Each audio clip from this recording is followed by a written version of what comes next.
si bien era él quien lo padecía, también te impacta a ti. ¿Cómo se enteran? ¿De qué manera fueron llegando a este diagnóstico?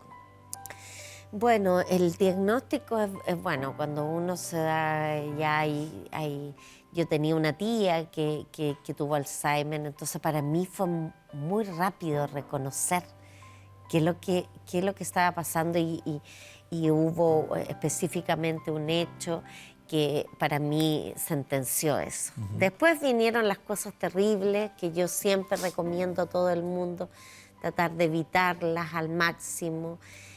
Una serie de exámenes carísimos. Me acuerdo que en esa época gasté como 6 millones de pesos para que alguien dijera, sí, es Alzheimer. Diagnóstico En definitivo. realidad, la verdad, no cambió nada. O sea, por eso que es tan importante un diagnóstico oportuno, gente que esté capacitada para ver los signos, digo, gente en el mundo de la salud pública, primaria, ¿no es cierto?, que derive oportunamente básicamente para sentir que uno no está solo en ¿Qué esto, signos reconociste que hay tú? mucha gente.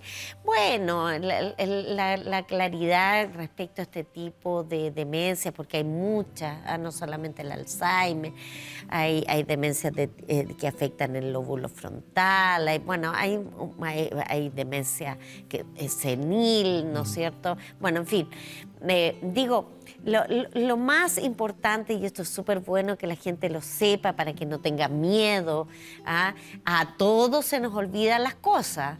Gracias a eso vivimos. Imagínense, nos acordáramos de todo, sería una locura. No, y además no tendría ningún sentido. Pero cuando esa pérdida de memoria es funcional, es decir, te está impidiendo desarrollar normalmente la vida. Por ejemplo, si se te olvida que almorzaste y vuelves a almorzar una y otra vez, digamos que Claro. no, la vida se te va a ver afectada. Si a ti se te olvidan las llaves y no sabes dónde las dejaste, pero después te acuerdas que bueno, no tiene Alzheimer, ¿ya? Eso es muy importante porque nuestra memoria, la memoria humana, es selectiva. Nosotros no recordamos todo y eso tiene que ver con nuestra propia historia, con cómo nos relacionamos con las cosas que nos pasan en el día. Para qué decir, los cuadros de ansiedad y de estrés en los cuales vivimos hace que muchas veces olvidemos muchas cosas, ¿no es cierto? Pero eso no quiere decir que tengamos un tipo digamos que estemos enfrentados a este tipo de enfermedad. Y claro, cuando ocurrió la señal para mí fue que Augusto estaba haciendo clases en una universidad y pasa el rato, se suponía que tenía que volver y en un momento me llama por teléfono y me dice, me robaron el auto. Y yo fui a la universidad, todo esto con el bichito, porque ya había tenido varias señales, y empezamos a buscar el auto por todas partes, recorrimos cuadras completas en torno a la universidad, y bueno, el auto no estaba, lo declaramos perdido, pasó un par de meses, y de repente una noche nos llama Carabineros, y Carabineros nos dice, encontramos el auto, lo tenían invernando seguramente, lo robaron y está en tal parte. Y cuando me dan la dirección, bueno, resulta que, imagínate, está aquí la universidad, nosotros recorrimos 2 cuadras para allá, 2 cuadras para allá, bueno, está en la tercera cuadra, No te puedo creer. alejado de Claro. la universidad. Y a mí cuando me dijeron el lugar, yo dije inmediatamente, esto está mal. Y lo otro, bueno, la constatación ahí es que encontramos el auto, el carabinero absolutamente convencido que lo habían dejado ahí porque la chapa estaba forzada, pero había sido de un intento anterior, Perfecto. que yo no dije nada ahí, yo dije porque, bueno, y Augusto nunca dijo, ay, yo lo estacioné aquí, ¿me entiendes? Sí, claro. Entonces, claramente Mira. ya estábamos con... Y Augusto, cuando le dan el diagnóstico, el papel que dice que tiene Alzheimer, ¿cómo lo toma en ese primer momento? con mucho dolor, mucho dolor. Yo recuerdo que Augusto, que era muy bonito eso, porque era un hombre que lloraba. Augusto lloraba y eso se lo enseñó a sus hijos y es tan lindo ver eso en el Cristóbal, en la Javiera, un hombre que no tenía,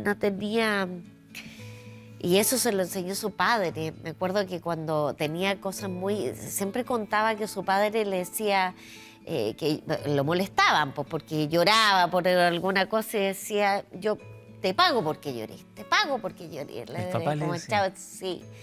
Entonces no tenían, y yo recuerdo al Augusto el dolor de eso. La gente dice que se complica mucho, le digo a mi mamá, no le digo, no, yo prefiero. Y las personas con este tipo de demencia se dan cuenta y utilizan todos los recursos porque son muy conscientes de la pérdida. Entonces, fue muy bonito para Augusto decir, no puedo creer esto, tener la rebeldía, el dolor, la rabia, la pena profunda. Pero desde ese momento comenzamos a compartirla. Y pasamos de eso, de cómo él elaboró ese dolor y todo, a perder la vergüenza, porque al principio, imagínate, que nadie sepa, Claro. que nadie se entere, porque además a Augusto le da esta enfermedad, no en el retiro. Augusto estaba totalmente activo, con trabajo, ¿me entiendes? Entonces,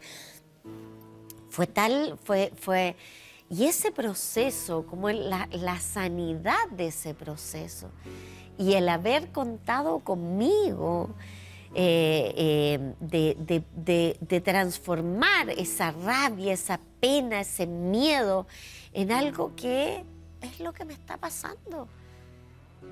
¿Qué tiene de diferencia esto que me está pasando con otro tipo de enfermedades? Con un cáncer, con un problema, no sé, con la diabetes, ¿me entiendes? ¿No? ¿Por qué tener vergüenza de esto? ¿Por qué? ¿Por qué aislarse? ¿Por qué no? Entonces, esa transformación que él vivió, yo fui una privilegiada porque pude aprender de eso también.